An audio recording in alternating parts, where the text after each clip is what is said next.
I'm James Barbieri. I am co-founder and CEO of Wingspan. And so today we are going to talk about expanding what's possible with aerial intelligence.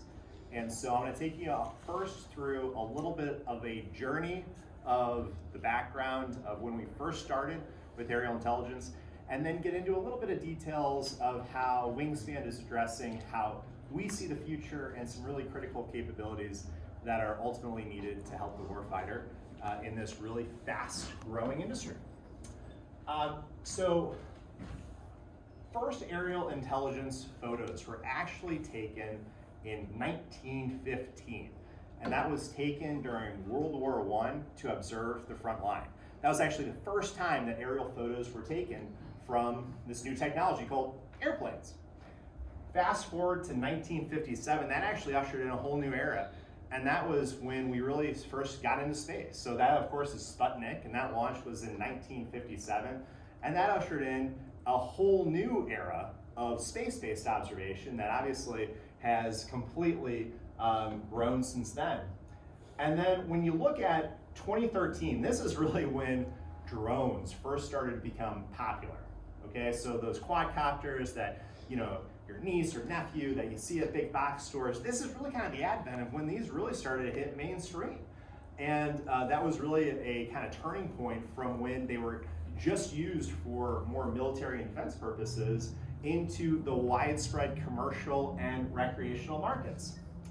And so fast forward to 2023, and drones are used across industries. Everyone in this room, I know, is well aware of the use cases with defense applications, but it's not just defense. There's a whole slew of commercial applications out there that are growing at a really fast rate, actually growing at over 30% year over year. And that includes things like enterprise agriculture to assess and monitor field health.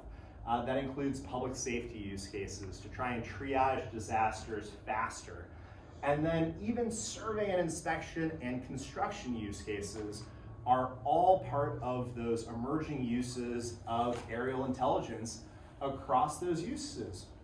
Now, largely the DoD still uses a lot of high-cost alternatives than those small quadcopters, right? And for good reason. They're really specialized for their mission, but they also come at a much higher cost and a much higher capability, which is sometimes needed, but sometimes it's not.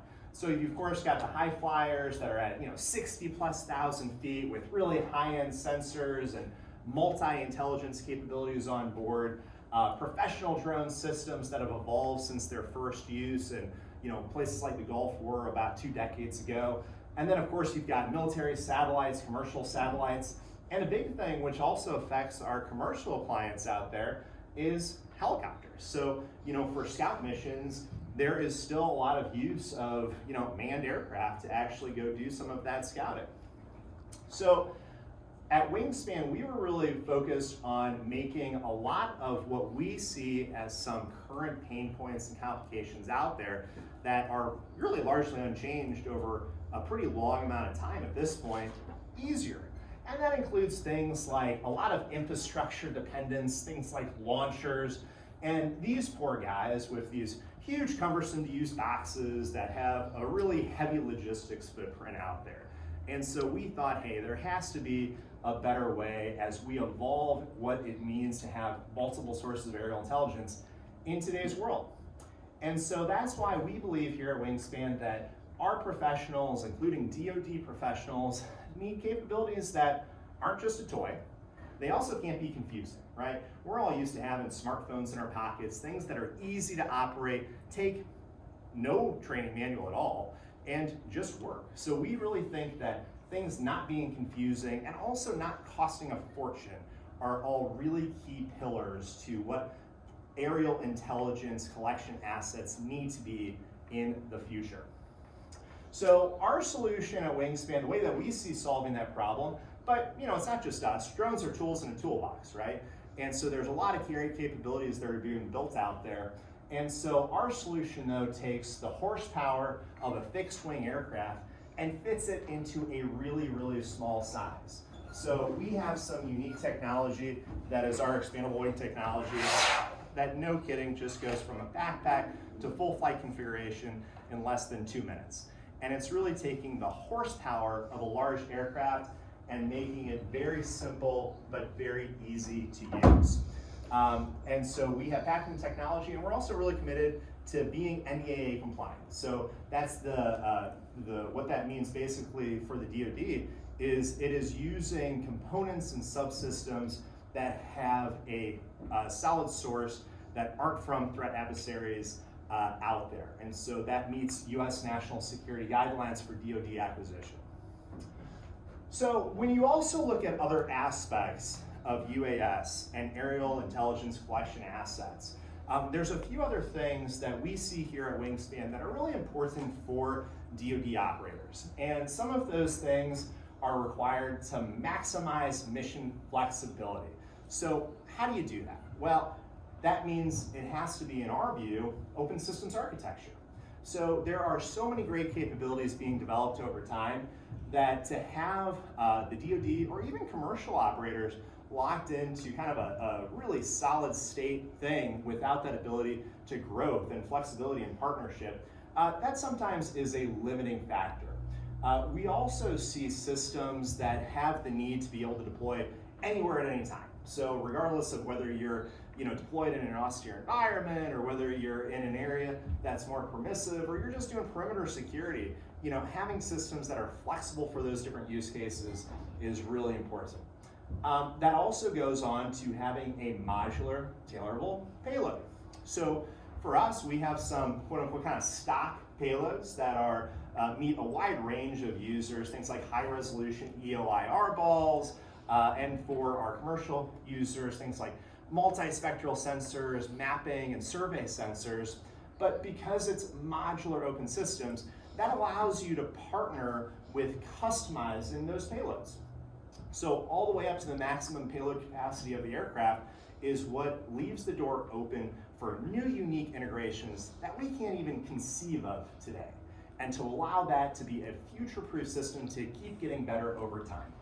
And we get excited because we pack a lot of that capability still in that really simple, easy-to-use footprint, and especially the way the fight's going to go in the future, logistics is going to be a key limiting factor. And so our portability and rucksack portability actually translates to shipability. So you can fit up to 250 of these systems in a standard airlift pallet. And so going forward, it's going to be important as we look at future aerial intelligence solutions on all aspects of not only the sustainment, but also the deployment strategy of how do you get these things to where they're needed most in a very short amount of time. So having that foresight from day one on that logistics footprint, we believe is actually really important. So another really neat thing is having that ability for ad hoc communications network. So regardless if you're in an area that is permissive or not permissive, if you need long-range communications, pushing up to mesh radios is a great way to handle it. And so what that really does, it's almost like a wireless Ethernet cord to infinity. And so that's a cool thing because it allows for a large network of UAS or aerial intelligence platforms to work cooperatively together to accomplish a given mission. So if you need them for range extension or if you need an ad hoc secure communications network, those are all capabilities that are possible with that type of architecture. The other things that we kind of hit on a little bit, US national security guidelines, so always making sure aerial intelligence collection assets are NDAA compliant to meet those DoD standards. Having the ability for real-time detection is what we think is the next wave.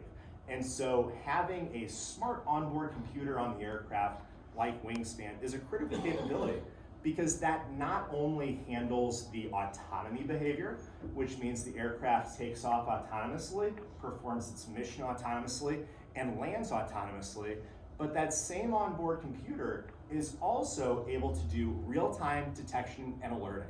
So we see a future where gone are the days where you've got an operator who's having to stare at a screen for hours on end, but is able to have those insights transmitted to them in real time when an item of interest is detected operationally. So for us, training is such a key part. So systems really shouldn't require, in our view, a month of training. And kind of going back to the iPhone example, you don't have an instruction manual with your iPhone or your new app that you download, it just works, right? And so going to the lowest common denominator of training is really critical. And we often kind of joke that the bulk of it for us is really not training on the how to use the aircraft because it operates autonomously, but it's really the missions and the new use cases that the type of capability unlocks. So that's the exciting thing to dive in deeper, is the how you can use these new tools in your aerial intelligence toolbox.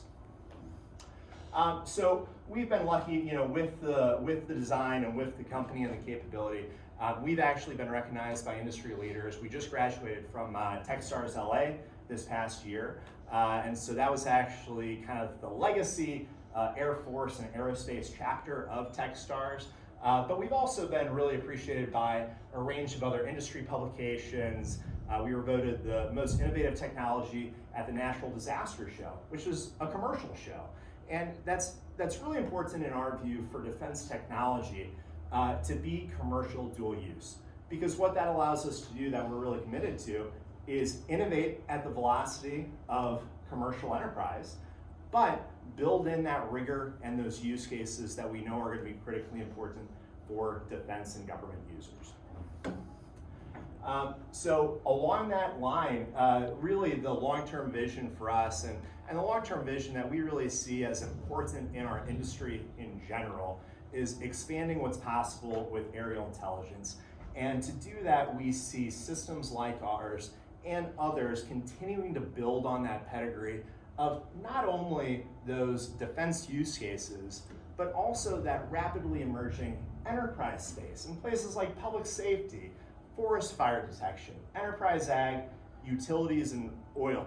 So those are all big areas that is really important, and having that smart capability on board to not only handle the autonomous behaviors, but also those real-time insights being delivered to the people that are doing their jobs real-time are all some of the hallmarks of what's going to be really important going forward.